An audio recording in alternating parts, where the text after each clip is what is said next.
今天给大家讲一部由真实事件改编的高分电影，它由第74届奥斯卡影帝丹泽尔·华盛顿领衔主演。该片是全球有史以来最惊心动魄的火车事故，而现实里的事件也缔造了2位功盖天下的时代英雄。故事开始，在2001年一个风和日丽的早晨，男主弗兰克即将卸任自己的火车机师职务，而接替他的则是旁边叫威尔的年轻人。今天他们要进行一些工作交接，之后弗兰克便会结束自己整整28年的铁路生涯。然而任谁也不会想到，2个素不相识的人第一次合作便创造了历史。与此同时，千里之外的一个调度站正在遭遇险情，一辆编号为777的列车准备转移到另一条轨道上，可驾驶员小胖却发现前方并没有切换。按照正常流程，必须是先停下列车再切换轨道。然而小胖为了省时间，却做了一个危险决定，他把档位设置成低速自动驾驶状态，然后擅自离开了驾驶室。小胖以为自己能赶在列车抵达前手动切换轨道，可结果却完全出乎了意料，因为列车的变速杆并没有挂到底，以至于让低速档回到了全速档上。当小胖慢悠悠地顺着轨道奔跑时，列车已经开始提速前进。这一幕让小胖彻底乱了阵脚，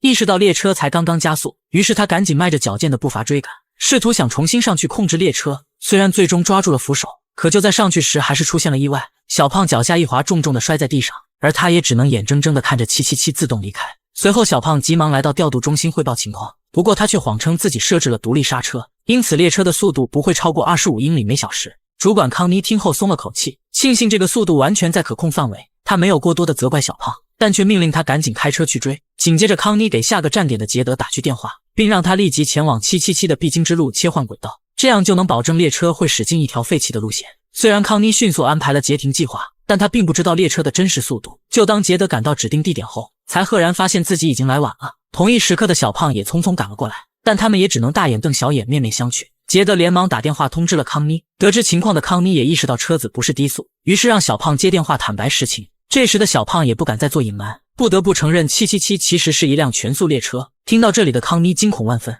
他让小胖和杰德等人继续追赶，自己则赶紧将此事报给了上级。随即康妮又查看了列车的运输品项，不料这是一辆载有危险爆炸品的货车，其中有8节车厢装满了液态化学，它们不仅有剧毒，而且还非常易燃易爆。也就是说，一旦列车发生泄漏或者爆炸，那么将会造成难以想象的灾难。这已经不是一辆列车那么简单，而是一枚高速行驶的炮弹。更可怕的是，它正朝着人口密集的市区前进，因为这条主线上一共有169个站点。康妮立即请求救援队赶往各个站点，以此为不可控的惨案做好准备。此时不受控制的列车已是最大速度，它正犹如一头巨兽般咆哮着向前冲去。而就在它正前方的不远处，一辆载满学生的列车也正缓缓驶来。所幸司机提前收到了躲避指令，堪堪在2辆车相撞的同时，也成功拐进了另一个备用轨道。学生们看着呼啸的777号列车纷纷惊叹，却浑然不知自己刚刚与死神擦肩而过。另一边，始作俑者的小胖也追上了火车，眼下想要让失控的火车停下，唯一的办法就是回到驾驶室重新控制。可此时的速度已经达到80英里每小时，所以接下来的每个动作必须万无一失。就当小胖配合队友成功抓到列车时，却不料前方突然出现了一个障碍物，只是眨眼的功夫，仅有的一次机会也就此错过了。没过多久，紧急救援队伍赶到了各个站点，就连各家媒体也纷纷赶了过来。等到杰德到达这里时，站点两边已经人头攒动，不远处的钢铁巨兽也正咆哮着驶来。然而未等警方封锁站点，一个冒失的老人突然一个急转弯，却将一辆货运车撞进了铁路上，而下一秒，列车直接将他的车子撞成了一堆废铁。如此恐怖的一幕，让现场的所有人倒吸冷气。片刻之后，这些画面被各家媒体发了出去，此事也彻底轰动了整个美国。在了解了具体情况后，列车的最高管理层开始讨论解决方案。本来有人提出了列车脱轨计划，但没想到却遭到了高层的强烈反对，因为脱轨意味着他们会失去火车上的所有，甚至还要赔偿高额的费用，这对公司来说财产损失太大，旗下的股票也会因此大跌。随后众人想出了一个看似可行的方法，他们让救援队在下一个站点等候，并利用直升机悬吊一名机师准备，等到列车的速度降下来时，则让机师从车顶进入驾驶室。但如果想让这辆列车的速度降下来，那么还需要一个牵引车头，原理是利用车头挡在777号前面进行刹车，以此让后方的列车慢慢的降下速度。操控牵引车的是一名拥有26年经验的机师，此时他驾驶的车头已经和777号保持同步，接下来只需慢慢减速，直到和777号对接在一起即可。而伴随着牵引车速度的下降，失控的列车自然而然地撞了上去，只一瞬间，整个牵引车的刹车系统火花四溅，不过还好成功让777号减慢了速度。而当2辆列车全部都降到40以后，与之同步的直升机也赶紧降下了机师。然而就当机师刚刚落在列车顶部，777号的速度却突然失控，分秒间又撞上了前面的牵引车，强大的惯性将上方的机师掀飞到后面，而这也导致了整个计划瞬间失败。更令人心痛的是，前面的牵引车被撞离了轨道，马上要退休的机师也不幸遇难。如此惨烈的一幕让人感到后怕。可即便是这样，众人还是没能阻止777号列车的前进。机师的牺牲让大家心情低落，但此刻却不是悲伤的时候。紧接着更紧急的情况随之而来，一辆编号为1206的列车不知何时并入了主线，此时正迎面朝着777号的方向飞快驶来。驾驶1206列车的驾驶员不是别人，而正是最后一天上班的弗兰克以及刚刚入职的新进员工威尔。弗兰克必须赶在下一个轨道切点进行避让，否则一旦和777号产生正面撞击，势必会造成难以估量的灾难。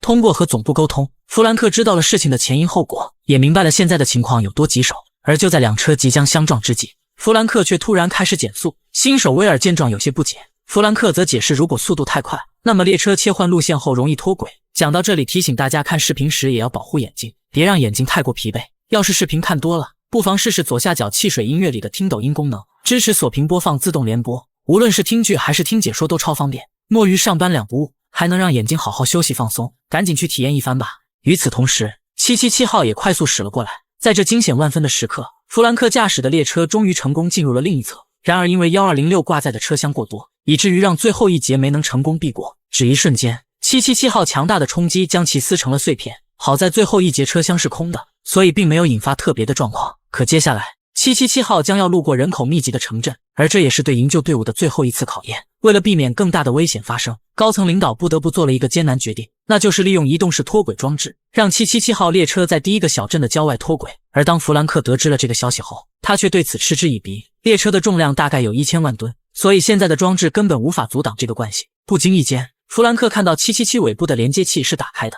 也就是说可以利用拔河的原理进行反向刹车，以此就能减缓列车的速度。于是弗兰克决定追上777号进行尝试，但却遭到了新手威尔的反对。他认为弗兰克完全是在逞英雄，万一这样做影响了列车的脱轨计划，那么他们的职业生涯将彻底结束，甚至还会因此担上刑事责任。可即便如此，弗兰克依旧没有停止准备工作，因为早在3个月前，他就被高层无故强制提前退休，就连退休金也被减半发放。此刻前途对他来说并不那么重要，现在的义无反顾不是为了公司，而是为了心中的职业道德与责任。或许是被弗兰克无私的精神所打动，威尔也决定加入进来，并毅然决然地踏上了充满未知的救援之路。就这样，一老一少驾驶着1206车头开始反追，可他们怎么也不会想到，两人却无疑成了这场灾难的救世主。很快康妮知道了弗兰克的截停计划，于是急忙将列车载有危险品的情况告知了对方。与此同时，下一站的救援队伍已经开始疏散人群，还有一些手持武器的警察提前守在了站点。他们第一步要打坏车上的安全阀，这样就能让车子的速度慢慢的降下来。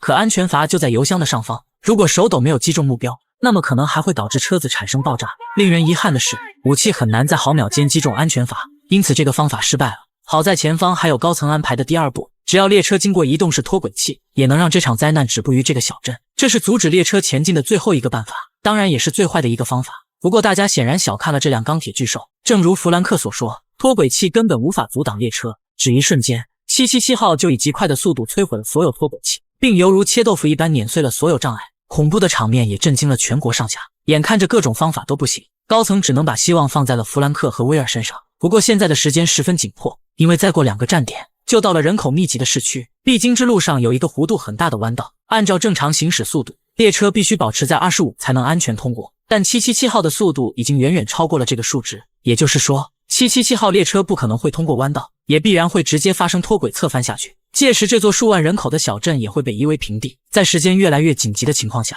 弗兰克驾驶的1206终于追了上来，而媒体们也纷纷把焦点对准了他们。有人开始模拟他们这种方法的可靠性，但最终谁都无法把握能否成功。就在两人距离777号越来越近时，威尔来到了外面，他要确保成功对接后才能让弗兰克反向刹车。在他的指挥下，弗兰克缓缓朝着777号的连接杆撞去，只一瞬间，巨大的冲击力将车厢里的道骨撞了出来，威尔也瞬间失去了所有视野。这时观看直播的人们不禁紧张起来，但弗兰克并不知道有没有对接上，他不停地询问威尔的情况，而威尔经过短暂调整，这才看清2辆车子对接上了，但关键的连接器却没有落锁，这意味着他们随时有可能失去777号。于是威尔不顾生命危险，竟然直接跳到了连接杆上，他用手不停地拉扯连接器，试图让它赶紧落锁。幸运的是，百般坚持下终于成功，但因为惯性自己却被列车甩了出去。看着威尔的身影突然消失，人们此时此刻的担心都提到了嗓子，就连弗兰克也认为他凶多吉少。然而奇迹在此刻发生了，威尔凭借强悍的身体素质逢凶化吉，他幸运地爬回了列车，并在无比惊险下捡回了小命。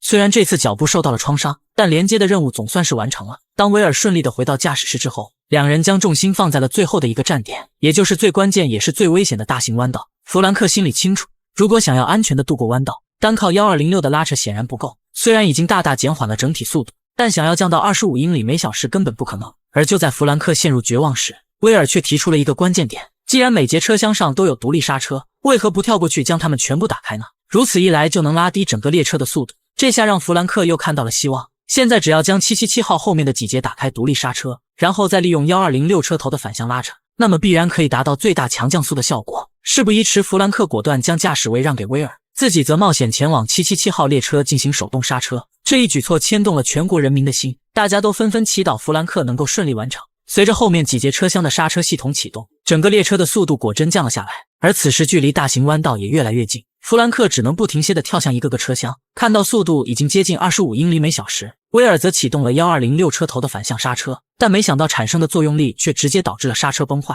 所幸手里还有一个独立刹车，不过需要等进入弯道时才能打开。随着列车快速地逼近大型弯道，弗兰克通知威尔准备启动最后一步。此时这头钢铁巨兽一边的轮子已经倾斜，且随时都有可能发生侧翻的危险。眼见时机已经成熟，关键时刻威尔启动了独立刹车，强大的反作用力又将悬空的轮子拽了回去。他们终于稳住了列车的速度，并安全地驶过了致命弯道。这下让一直关注的人们激动不已，也总算可以缓了一口气息。虽然安全渡过了弯道，但不久后列车的速度还会提升上去。此时弗兰克被一节车厢堵住了去路，超远的距离根本不可能跨越。看到这里的大家不禁都屏住了呼吸。而就在局面陷入僵局之时，杰德却突然开着车子追上了1206，他大喊让威尔跳到自己的车上，并计划趁着现在的速度去追赶车头。很快杰德顺利接到了威尔，两人立刻朝着777的车头疯狂追去。这一幕让所有人振奋不已，全国上下观看直播的人们也都陷入了癫狂。片刻之后，车子和列车达到了同步速度，威尔则直接纵身跳了过去，他成功抓住了扶手，而这也让所有人都激动地大叫起来。经历了几个小时的救援，大家终于齐心协力阻止了这场灾难。而随着威尔缓缓地开始操控驾驶时，本片也宣告了结束。该片改编自2001年俄亥俄州的真实事件，而现实里也犹如影片的剧情一样，很多平凡的人自愿加入了这场救援，也正是他们最朴素的正义和责任感，最终团结一心阻止了一场灾难。